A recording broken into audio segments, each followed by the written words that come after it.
Melodies first. Yes.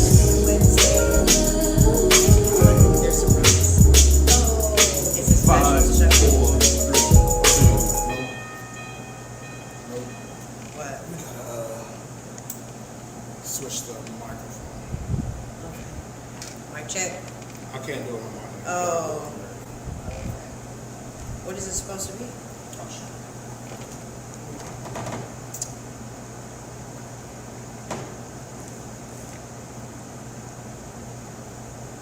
Oh, my bad.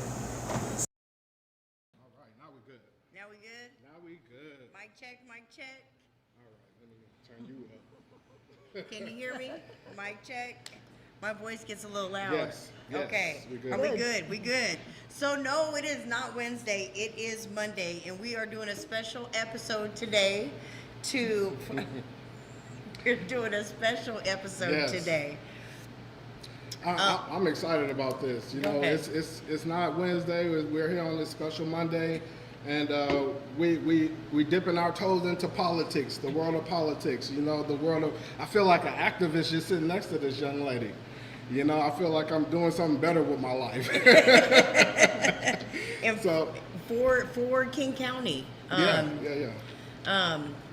Can you tell us your name? Yes, my name is Kshama Sawant. It's not the easiest name even for people from my home country, India. So just say Kshama. Don't worry about the Kshama. K. We got Kshama in the building. Kshama. Kshama in the I love building. it. You got a nickname or something?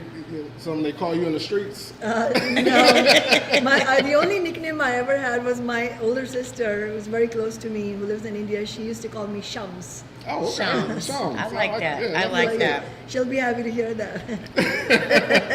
Shout out to your sister. Hey everybody who's watching right now. This is a special episode. We are gonna get to know Kshama. Shams. Shams. By the end of the show, it's gonna be Shams. Right. She is the woman on all the posters in Seattle. That's what he said. You are Wow, absolutely yeah. right. So tell us what you're running for, first and foremost. Yes, I'm the anti-war socialist, revolutionary socialist running for Washington State's 9th Congressional District. So that does encompass a lot of King County, although not all. So really, so if you're in Seattle, like obviously this part of Seattle is in Washington State Congressional District 9, mostly South Seattle, south of Union. And so if you're in Rainier Beach, if you're in Beacon Hill, New Holly, all of it is in this district. If you're in Tukwila, SeaTac, and Federal Way, most of Kent, most of Renton, parts of Bellevue, that's all Auburn, all of that is Washington State Congressional District 9. District 9. Yes. That's huge. That It's is huge. It's huge. It's a huge district, and the incumbent in that district is 29-year incumbent Adam Smith, who's a Democrat and who's voted for every war. What? Yes. Every war. He's Come voted on, to bro. he's voted to cut funding for Medicare and Medicaid, for Oh. housing. I mean, he is one of the best friends of the billionaire class and the warmongers. And our campaign, objectively speaking, is the strongest ever challenge. Oh, I love that. I love that. And we don't support violence on this show. You know, we want everybody to live a healthy life out here. So that's why we want to talk about solutions. But you know, I don't wish nobody no bad luck. But if you see them on the streets, give them bad customer service. That's all I'm gonna say. That's a good And, one. I mean, that's the least price he should pay. You know, he has the blood on his hands of millions of people. I mean, that's no exaggeration, because he's one of the remaining 5 House Democrats who voted for the war on Iraq, which killed more than 1 million people, so many of them women and children and elderly people. He's voted for tens of billions of dollars for the genocide in Gaza. And he is one of the biggest warmongers. I mean, you know, he just put forward a bill just last month for $1 trillion new dollars for war and for escalating funding for weaponry for Israel, which is an genocidal apartheid state, and to fuse US and Israeli militaries. And so this is one of the foremost supporters of the war profiteers. And it, and obviously we'll get into all of this, but just to quickly explain, there's obviously we all should be against oppression and imperialist war, no matter where it's happening, because we have, if we're against oppression, we're against oppression. As Dr. King said, Dr. Martin Luther King said, injustice anywhere is a threat to justice everywhere. Right. Yeah. So even just on that principle, we should be fighting for Palestinian liberation, and that's why my campaign is calling for a total arms embargo on Israel. But it's even beyond that, right? So if the $1 trillion that are going for war, that means $1 trillion that are not being used for the needs of working class and poor people in America, with housing, healthcare, jobs, everything being in shambles. Now you see, that just makes sense to me. It makes sense to want to help people, the working class people, because those are the people who help build this country up. So why not build up the people who help build the country? That's building from within the inside, I think when you rely on the trickle down economics, I think that never pans out, because it never reaches the people who are really, really in need.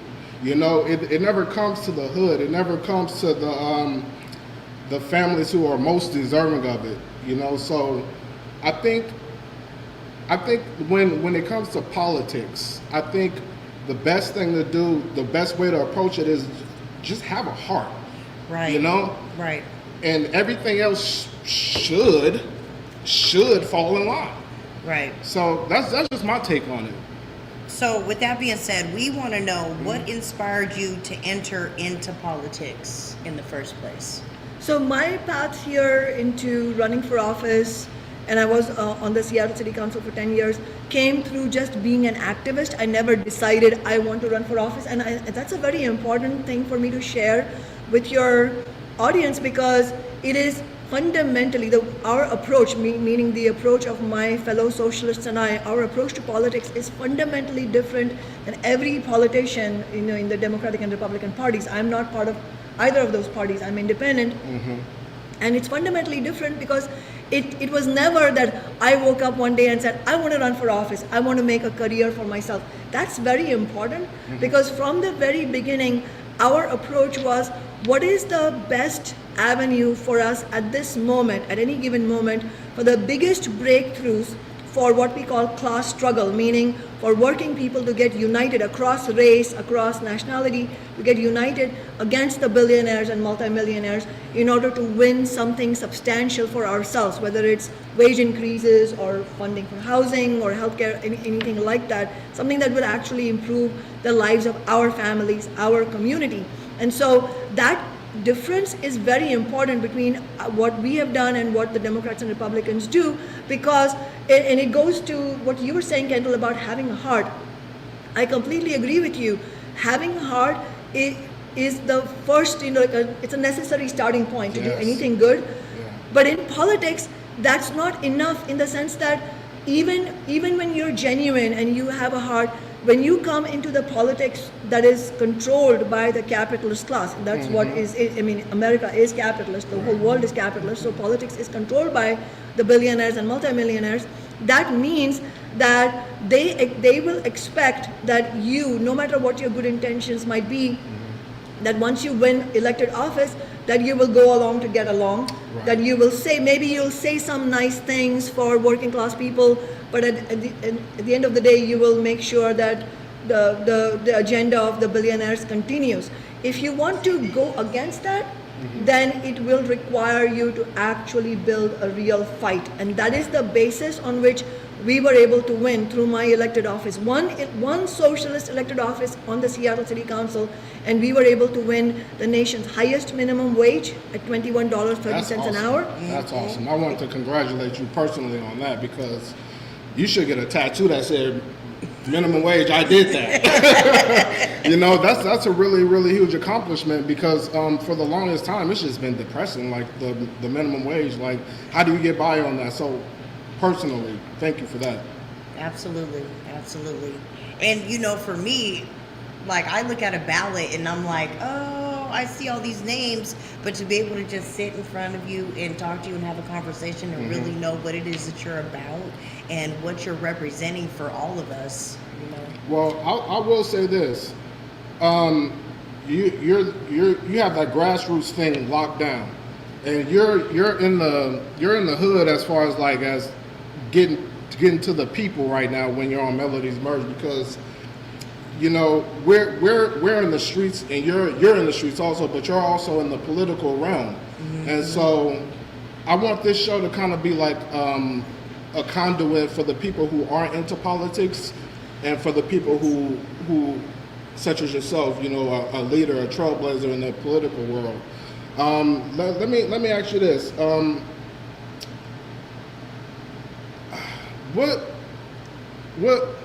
what policies do you support that help people who are just got convicted or something, like fellas or something like that? What policies do you support that help those people?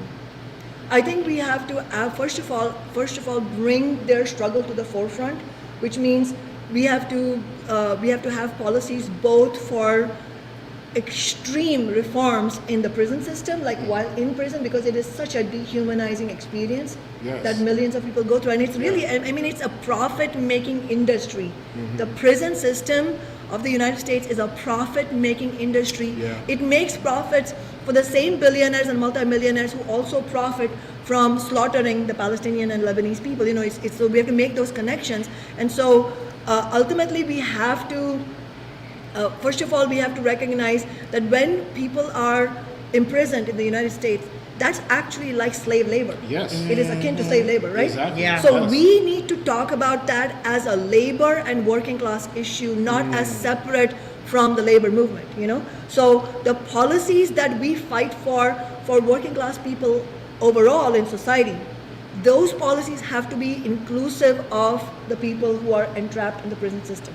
In addition to that, we need massive changes in the policing system. Now, I am a revolutionary socialist partly because I don't think that on the basis of capitalism you can actually end racism, sexism, that you can end imperialist war. I believe that capitalism needs to be overthrown and we need to win a socialist world. Tear it down and just rebuild it. We have to, Right. because all the wealth is owned. The world's wealth, practically every square inch of the world is owned by a few billionaires and multimillionaires, and not just American. It's not about white or black. It's Americans. There are billionaires in India. In fact, India has produced more billionaires than any progress for its working people. You know, so internationally, working class people need to be joined together across racial boundaries, and that's why it's so incredible that you are from the black community in Seattle, and I am an immigrant from India, and we have so much in common, even though we may come from totally different parts of the world. And so that's something that we have to recognize. And for people who have been convicted as felons and they come out in society, we have to address so many barriers that they face. One is housing. Yeah. So one of the things we were fighting for on the Seattle City Council is for their right to housing, so that doesn't dog them every step of the way. Right. So the right to housing, the right to jobs. And I'll tell you something, one of the things we're fighting for in this campaign, and if we are able to win, which is obviously an uphill task, I don't want anybody to get complacent. We are up against the entire might of the political establishment and the billionaires. Right. So it's an uphill task. But if we win, we will use our, and I say our and not my, because this is not in service of my career, we will use our congressional office in the same way that we use the Seattle City Council office in service of the people. And one of the things we're fighting for is a public sector living wage jobs guarantee funded by taxing the billionaires and multimillionaires, which means that everybody who needs a job gets a job building bridges, building school buildings, getting training to become teachers, electricians, construction workers, all the whole gamut, whatever you are, your inclination is and whatever you're good at, providing training programs for all of that. And that kind of public sector living wage jobs guarantee has to absolutely prioritize the needs of the people who come out of the prison system, because they are also representative of the communities that are disproportionately disadvantaged. Correct. But can I just add one more thing? Please. Because it's a whole pipeline, right? People so many people getting into the prison system basically for the crime of poverty. That is the crime. I mean, I just wanted to share an anecdotal example, but obviously it's consistent with the statistics, which is that I was when I was on the Seattle City Council, we were fighting for $15 an hour, and also in the city of SeaTac, and powerful airline corporations like Delta, again, very rich people like Delta in Alaska, were refusing to follow the law. Can you believe it? I mean, and so we carried out civil disobedience, non-violent civil disobedience, and I got arrested on the streets of SeaTac as part of that fight, and I was in one of the King County correctional facilities for a night, and in my room were many other women. And I can tell you, every single woman there was there because of the crimes of poverty. Literally because of not having money and not having anybody to look after their children, getting parking tickets, and those parking tickets accumulating, going to the collection agency. I mean, these are horror stories. One woman, I'll never forget this. This was in 2014. It's 12 years ago, but I'll never forget it. One woman told me, it was a black woman who told me, she was arrested while she was taking her infant to the clinic. Her infant child was sick. I mean, it is a brutal, brutal system. And so the bare minimum we need to do, first of all, is to have police accountability. So one of the things we're calling for is civilian oversight, elected civilian oversight over the police departments throughout the nation, with full rights to formulate policies and procedures, hiring and firing of police officers, the actual accountability. Now, I don't think that this is going to be easy to win. It's going to be very hard, because the police departments, they are part of the institutional apparatus of the capitalist system. They are meant to protect wealthy people from the rest of us. So we have to fight for actual police accountability, and that has to go alongside fighting for policies that will improve people's living standards overall, because what the statistics globally show that public safety is improved only through reducing inequality. So another thing we're fighting for is free healthcare for all, funded by taxing the rich. We're fighting for full funding for public schools and after school programs, and as I said, for jobs. So all of this, and housing, all of this goes together. Free healthcare. When you say free healthcare, I just how do you go against that? Right. Like, come on, man. Like, that's one of the things where I say, like, have a heart. I'm so thrilled and honored that you came to do our show, because the black people the people in our community, the black community, we have a strained relationship with politics. I think that like throughout the years, we see somebody we like, we go to vote for them, they tell us what they want, then they lie and get in office, they don't do what they say they were going to do, right? So I think we have a strained relationship with politics. So when it comes to getting to know somebody and be reintroduced, I think we all kind of follow a format of, how do you know what you did wrong, as far as the political, not you. Like, do you know what you did wrong? How are you going to change that? How are you going to fix that? And can I trust you enough to go and vote and participate in this process? And so, and I'm not putting all the entire weight of this question on you, but how would you speak to the people who kind of ignore politics, and but it's an important thing? How do you speak to them and like getting back into it? Because like I said, I think it's a trust issue. Yes. How could there not be a trust issue? Right. Because I would say the working class as a whole has been sold out by both parties, but especially the black community has taken the brunt of that. So I would never blame any ordinary person for feeling disgusted by politics, because every election year, helpless, completely. Because every election year you have politicians making all kinds of promises. Although if you listen closely to them, they never make concrete promises like we do, because they don't want to be held to concrete things. They'll just say generally, I support housing, I support healthcare. They don't say, like we're saying specifically things like free healthcare for all, funded by taxing the rich. Right. That is what we will fight for. That's a plan. That's a plan, absolutely. Like my first election, in 2013 happened because we made $15 an hour the flagship demand. We didn't say wage increases. We said $15 an hour. You want to win that? It was going to be a 65% increase jump in minimum wage, which is huge. Everybody mocked us. I was mocked throughout the election campaign, but election year, I was called utopian. I was called like who do you think you are? Like, be modest. And in fact, that's the wrong advice. We have to be ambitious on behalf of the working class. And as far as the black community is concerned, in fact, it's rational behavior if people are disgusted and also feel helpless. And in this district, there are 95,000, close to 95,000 black community members in Congressional District 9. Wow. It's like 12 to 13% of the population. It's a huge part of the population. And so one of the things that I would urge everybody who's watching this to see our record already, so we are not coming from a standpoint of empty promises. We already, when I say we, I say the movement that I've built, it's not just me who's winning things.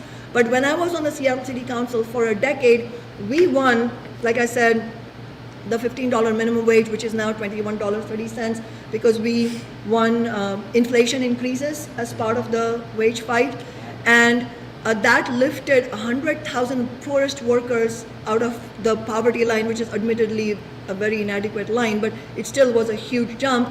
And it disproportionately helped black working class people, single mom households, and also Latino community members. Yes. So it really disproportionately helped the people who were more impacted by poverty as a whole. And then in 2020, this was during the George Floyd rebellion. We had launched the Tax Amazon movement, which is basically an idea of taxing the wealthiest corporations to have funds for housing and publicly owned rent-controlled housing, meaning it will always be affordable if you can have it.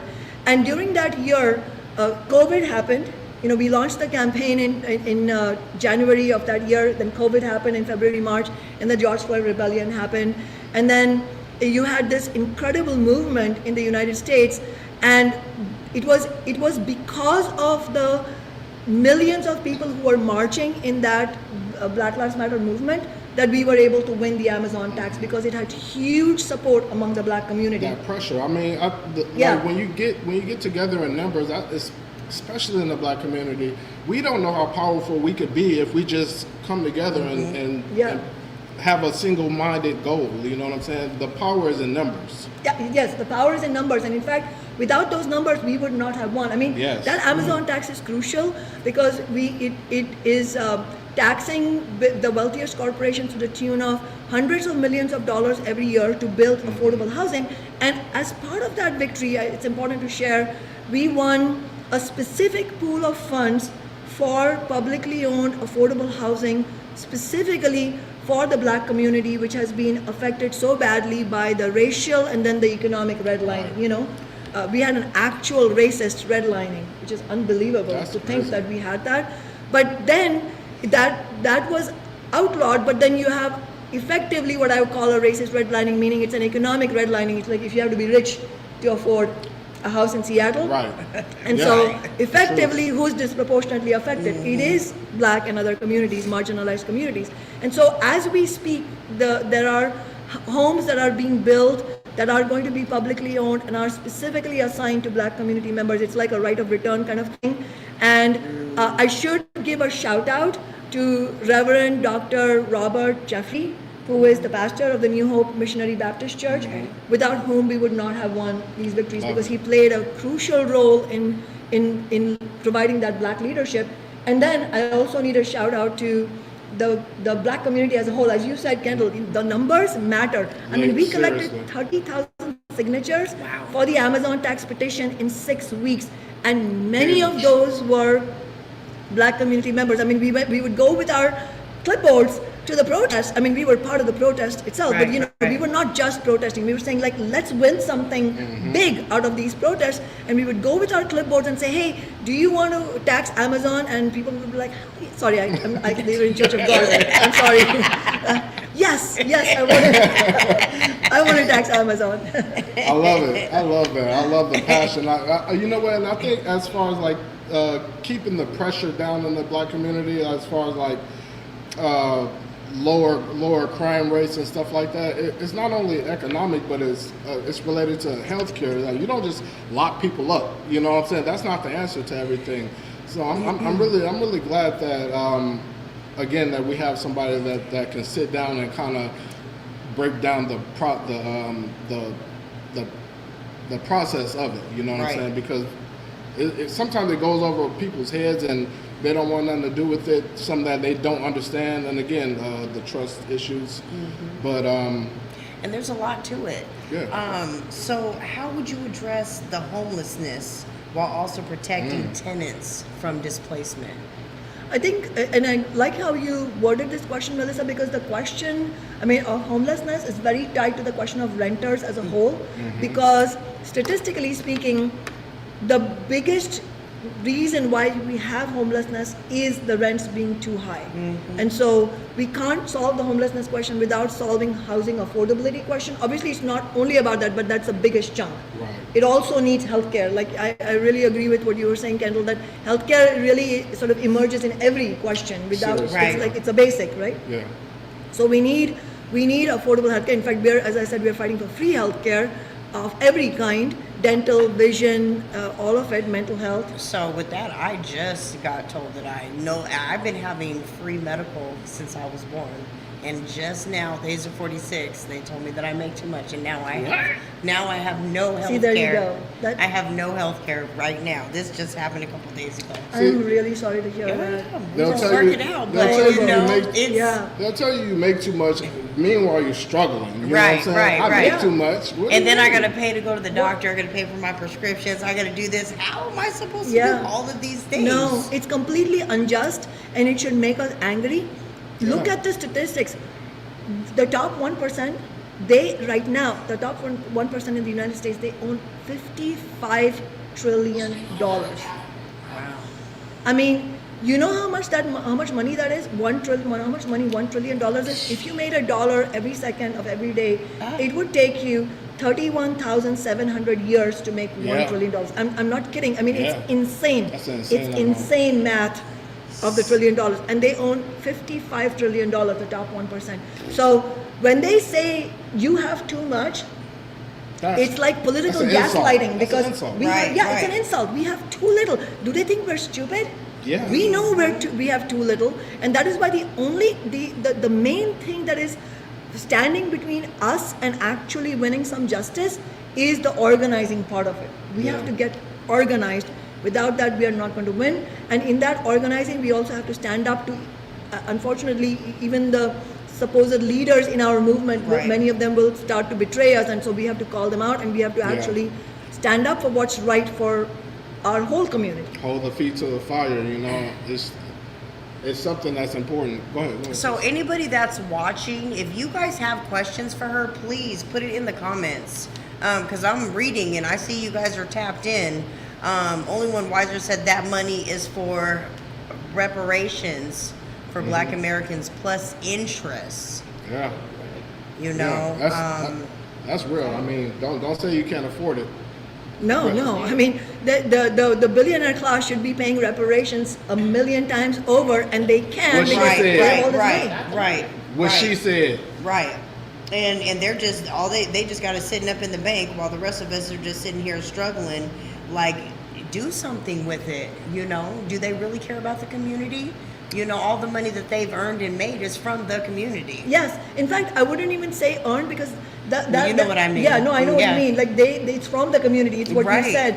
They get all this profit because they grossly underpay all of us workers and billions of us, Yeah. internationally. And so their profits, like, people say, oh, Jeff Bezos or Bill Gates, he must be smart, he must have a high IQ. Okay, whatever, I don't know what his IQ is, but I can tell you one thing for sure. He doesn't have billions of dollars because he's smart. He has billions of dollars because he exploits us Yeah. workers. Yes. But you don't. There's no way to earn $1 billion. You can't earn. The only way you're gonna get that type of money by leveraging, using, not even using, because everybody uses people, but misusing people to get ahead. So no, we're not stupid. We know what's going on. The fact that they try to play in our faces is the thing that makes me mad.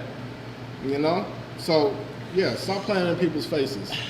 You know, and what does that look like? What can the community do? What can we do to help you and to help, you know, go forward with this? You know, what is it that we need to do? Besides raise the crime rate. Right. Because we don't want to do that. Yeah, the bad customer service. Right. I really like that you said that. I mean, it just depends on who you are. peaceful here. It just depends on who you are. We're Yes. peaceful. Yeah. You know, I'll say this. Look, we're in the election year.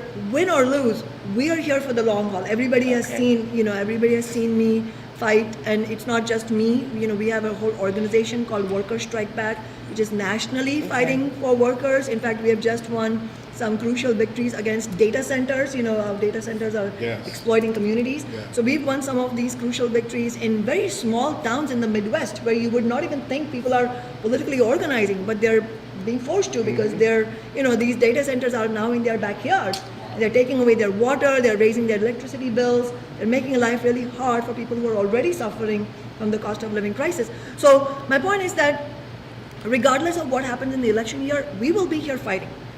But the cold hard truth is that but it's also a good one, is that if we can win this election, then it will be orders of magnitude of greater ability for us to organize, because actually winning a congressional office, and this would, if we did win, it would be the first ever revolutionary socialist being elected to the US Congress. I can tell you, this is the stuff of nightmares of the billionaires.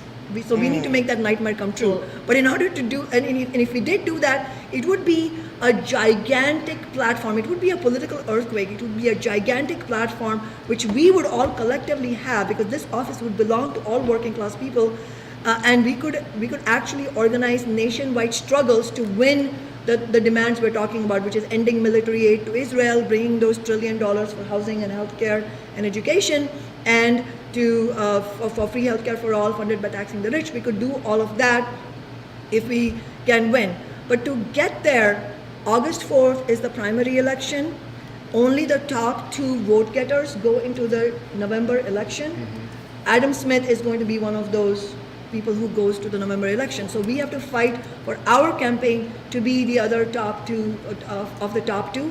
It's not going to be easy, because you have another Democrat in the race who's also, you know, who's not running on any of these things, but just there to take votes away from our campaign. And then there's a Republican in the race who's openly saying, he said it again actually in an interview today, that he's not even running against Adam Smith, he's running to take away votes from our campaign. That's So crazy. we need people to fight for us, fight for this campaign, because it's your campaign. So let's make sure we can actually advance to the November We have election. to vote. I got my ballot in the mail, but I'm in Pierce County. So, but you know, hey, I'm here representing too. No, we got people all over these counties. Yeah. You know, we represent a large amount of people ourselves as far as Melodies Merge goes. So we want the people in King County that are able District to 9. District 9, you know what I'm saying? Make sure y'all vote for this woman, because change ain't power just doesn't concede, you know. You have to, without pressure. We have to You put in the pressure work. on them. Put in the work. I mean, you see your ballots, open it up. Really do your homework, do your research, look and see who's doing what's right and who's doing what's wrong, and actually take the time to vote, because it really only takes 1 second, and it's for your community, in your community, where you live, where you reside, where you pay rent, where you put your money to. Do you want somebody to represent you? Like, because when we're just not voting, it's not doing anything. You know, it's important to vote.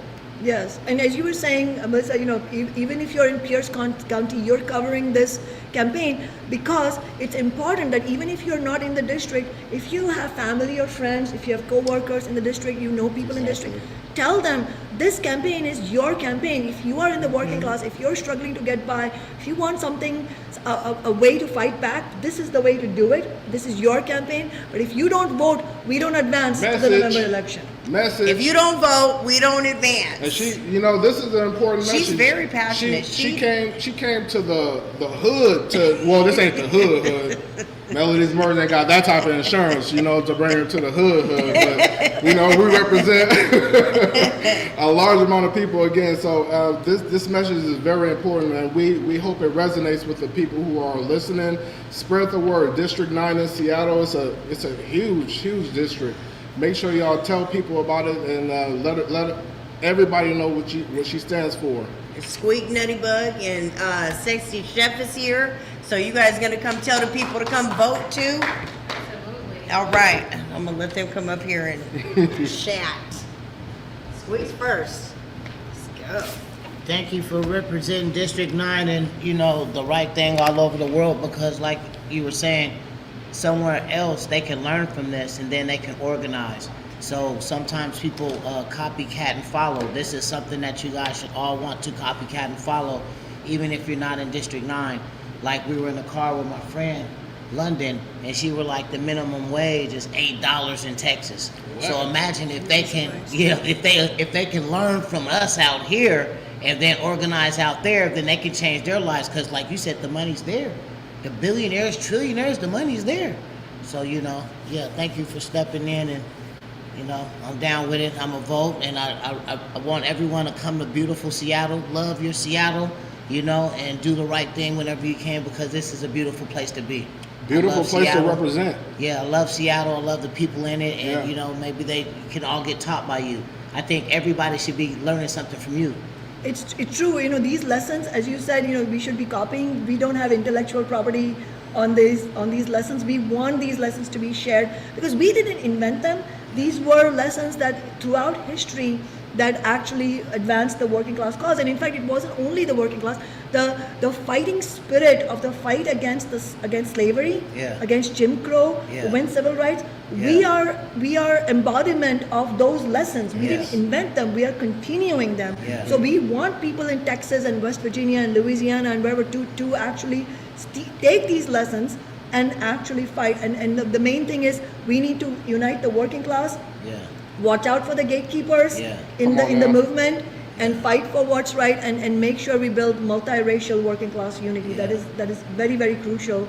In fact, some of the biggest advances for black working people were won in the 30s and 40s through the formation of what was called the Congress of Industrial Organizations, which was a very historic fight because until then, even inside the labor movement, talking about gatekeepers, many of the leaders of the existing labor movement, they were doing the bidding of the bosses by not allowing black and immigrant workers to join the union. And they were, and you know, this benefits the bosses, because if we allow them to keep black and immigrant workers at lower wages, it means the wages of white workers are also low.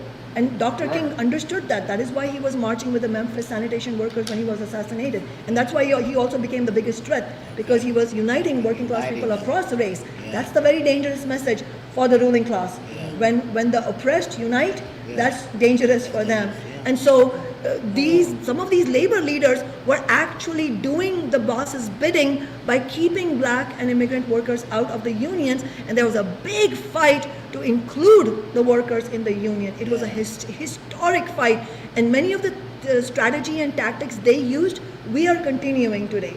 So it's important that everybody learn from this and build fights nationally. I did have a question for you though, besides Seattle being beautiful. If there was any time in the future, because you're independent, right? Any time in the future, any of the two parties that you would prefer to work with? What I've always done is anybody who is willing to fight alongside me for working and oppressed people, we absolutely welcome them. Even if we disagree with anything else, if we are willing to fight together on massive gains for the working class, really lifting people out of the crisis that we're in, then we will work together. I will add one more thing though. As parties, both the Democratic and Republican parties represent the billionaires, and that is why I think that we desperately need a new party for the working class. You got it. Reform, tear it down, rebuild it up, you know. I love that because Thank you. in order to really have something new, have something different, you can't have aspects of the old. Out with the old and with these are Bible principles for real. In order to God can't work with nothing that's not broken. Build it up when it's broken. Oh, I should have passed a collection plate on that one. That was a word. That was a good message right there. Tell them to donate to the cause. Yeah. Well, yeah, exactly. They gonna donate. How can people support you in what you're doing? How? So do you obviously have vote. do you have a, Yeah. right. First of all, vote. If you're in the, That part. please follow Sister Melissa's advice. Open your ballot.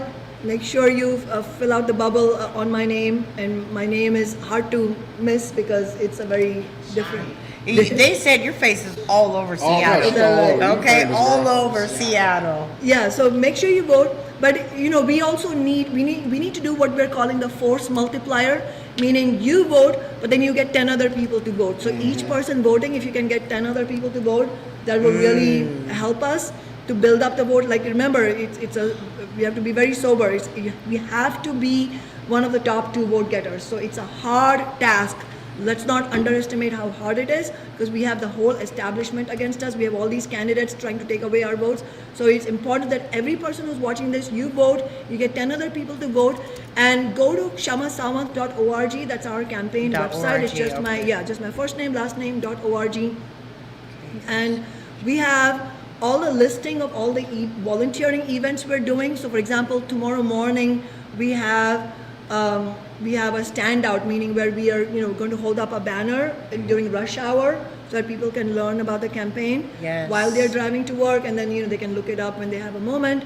Anyway, so you can find many such volunteer events for canvassing on our website. Sign up for one of them. If none of them work for your work schedule but you do want to canvass, just email us. We will make a canvassing shift around your schedule. that's Oh right. yay! I know that's right. I put it up there, kshamasawant.org. It's easy. So let me ask you this. I would hate to let you go without asking you this question. I've heard you use the term revolutionary socialist. What does that term mean to you, and when did you apply that term to yourself? As I said, I grew up in India, and the very first thought, and I think it's fair to say I was obsessed with this question. For me, it was both a moral and a scientific one, which is that how is it that in the 20th century, and now obviously in the 21st century, how is it that there is so much wealth in society, and yet I see an ocean of misery around me, just hundreds of millions of people so poor and struggling to get by, and all the answers I got were just terrible. That didn't make sense to me, it's karma, like past life, whatever, or they don't work hard enough. And my response to that was, are you kidding me? These are some of the hardest working people.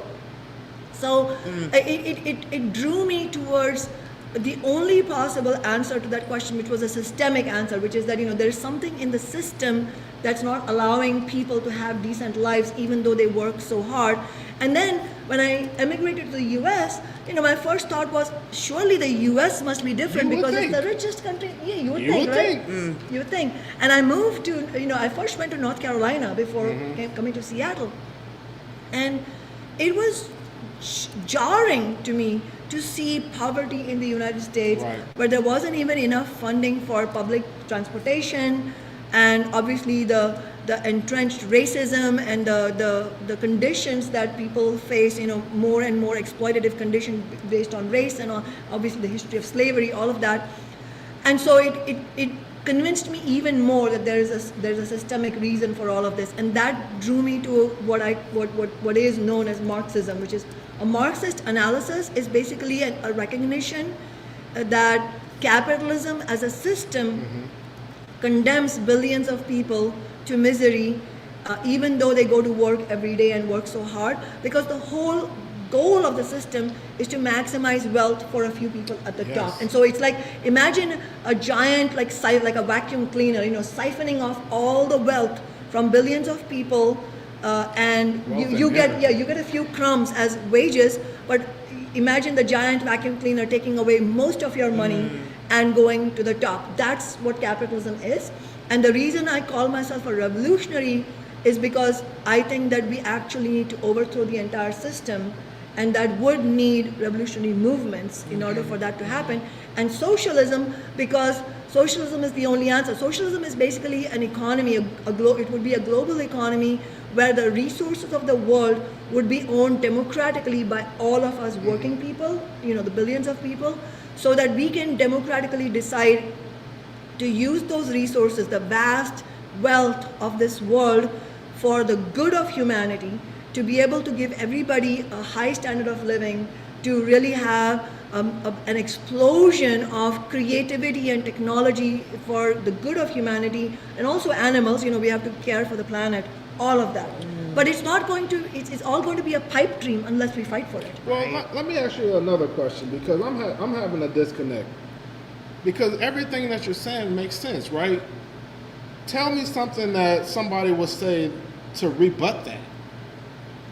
You know what I'm saying? Like, you understand? Yeah, absolutely. Yeah. Like, one of the things that people might say, especially people who pretend that they're on our side, but really they're playing the role of what I call gatekeeper, meaning, Right. tamping down on movements. They might say, well, that's utopian. We can't win that right now. Go along to get along. Yeah, and often what they'll say is, well, they'll say, well, they might accuse me of being utopian or sort of head in the clouds. I'm for the here and now, they'll say. But the people who say I'm for the here and now, what have they won? So at every moment, look for the evidence. What have they won? I mean, as revolutionaries, we have won the nation's highest minimum wage. What is the minimum wage nationally, the federal minimum wage? It's $7.25. And in Texas, it's $8, as Squeak said.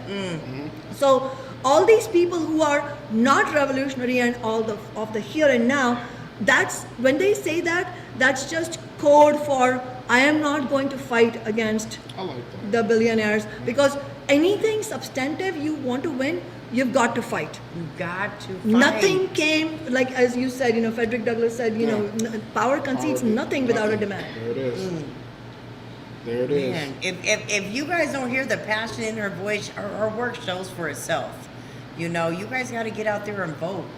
You got to get out there and vote. Make sure you open up your ballots. Do the right thing with your August life. 4th, do the right thing with your life, Kendall.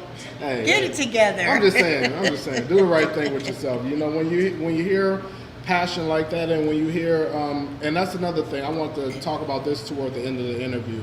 Like I said, when black people have this twisted relationship with politics, it's really, really important to see somebody transparent as yourself. We built this show, Melodies Merged, on transparency. We talk about things that we go through every time we do the show. And so I think a part of building that rapport, that trust with the community is being transparent, you know what I'm saying? So one of my goals with this interview was to get the people to know your passion, your drive, what makes you get up in the morning and want to fight for people that you don't even know. You know what I'm saying? Because that's huge. That's you're a blessing in disguise, an angel in disguise for many people. There was no question in that. Yeah. There was no question. I was waiting for it. There was no question in that. But your passion and everything, I mean, when I first seen you, and shout out to the sexy chef for even inviting me. I had no idea. I've never been to any of these things, and I'm just excited. I'm so glad you guys came. It was such a wonderful event. Yeah, it was. And just when you speak, man, you're on it. You're on it. So Thank you so much. Yeah, I mean, and what's incredible is that this is actually, and this is in our good old Seattle, it's our hood and everything, but this is the most important election in the entire nation. And I'm not saying that it's because it's our election campaign, it's because objectively speaking, the prospect of us winning is what scares the billionaires and multimillionaires the most, because they have seen that we are not just all talk and then we sell out once we win elected office. They have seen that we mean business, that we are actually going to use our office in the way that we used our Seattle office. And that is why, and it scares them that we use the pronoun we and not I. It's very hard for the billionaires to deal with it when there's somebody who they cannot buy.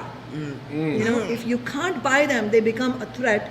And that is the kind of leadership we need. And I don't mean like, I'm not, it's not like self-praise. I'm saying that is the type of leadership we should be looking to build. And there are many, it is possible to build this leadership. Auntie Mary said, you're a breath of fresh air. Yeah, and with that, just like Kendall said, you representing us, and you know, and you don't even know us, and your passion is just, it's refreshing. You know, why would people not want to vote? You know. Do the right thing with yourself. That's all I can say. You know, and Auntie Mary's all the way in Chicago. Yeah. Oh no, we I love Auntie Mary that she's weighing in. That's really important. Yeah. No, we love the transparency and we love the fact that that you're able to convey your passion to the people, you know, on the daily. So thank you again for that. Of course, and if I might just add one thing, Please. is that there will, when we're building movements, there will inevitably be things that we are going to be debating, you know, in movements. Yeah. Like my husband and I, for example, you know, we are both activists. He's the political director of the campaign. We disagree on things every day, you know, because that's part of building an honest movement. So Or you meet in the middle somewhere, you know. Yeah, the transparency that you said is very important because, and I want your viewers to also know this, because whether you agree with me or disagree with me on any given issue, just know that I will never lie. I will never make things up just to, make you feel like I'm, Blowing smoke. Yes, I won't blow smoke up your, whatever, sorry. I didn't want to go there. But you know what I mean? Yeah. It's important to have that type of honesty and work through our, like you said, work through our discussions and make sure that we prioritize the things that we agree on, because we agree on so much. We agree that the $1 trillion should not be spent on war. Yeah.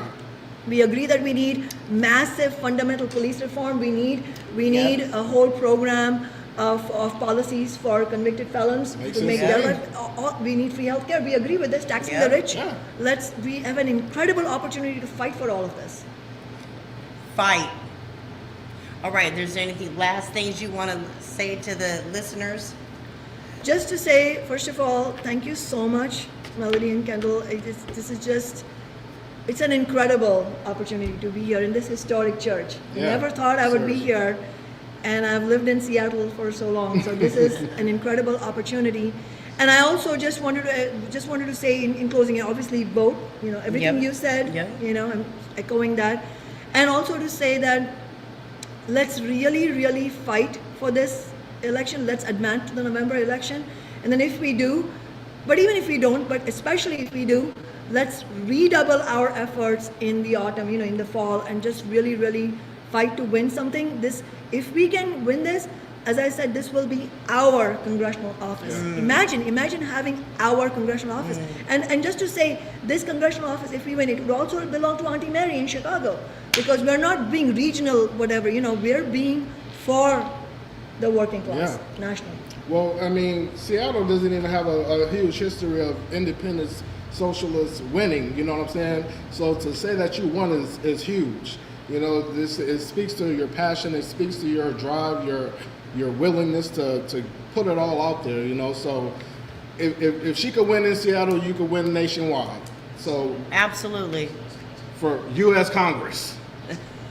Let's run it. I love it. I love That's it. I love right. it. Thank you so much. Thank you so much. Make sure you guys share. Tell your mama, your daddy, your auntie, your uncle, your cousin. Everybody. We'll go for Central District 9, right? Congressional district. I can't never get nothing right. No. I say names so wrong all the It's not time. your fault. There's too many things. Congressional District. District 9, Congressional. Okay, There let me you go. write that down, because when I write things down, they stick better. There it is. We thank you for coming and taking the time. Make sure you guys share. Tell everybody to vote, man. It's really not that hard. You guys heard her. You heard what she's about. You heard what she's doing. You know what it is. Run it up. It's your girl, Melissa Monet. Kendall Davis. Kshama. There it is. I love it. She family. She get a plate at the And barbecue. she get a plate at the barbecue every time. Absolutely. All right, you guys, make sure you vote by August 4th. We're out of here. Peace. Well, hold on, wait. Thank you for having Kshama on. This is a national campaign for the people. Yes. Thank you, everybody who watched. Thank you for everybody that took a time out. Man, like I said, share and vote. That's all you got to do. It's easy. Simple. Do the right thing with your life. Do the right thing with your life. Ready, Ron, Beats. Melodies.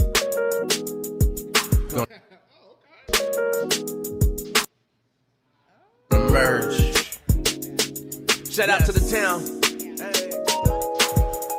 Pray with me. Stay with me. I got a lot on my mind, run it till it's empty. I never play down the chorus, who you fooling? I eat a bar, seldom scarred till I'm drooling. And in the Benz or the Lex, LA to the Bay, SCA to Carolinas, what can I say? You would need a radio play, I got to get it. Call up Kendall or Monet if you bout your business.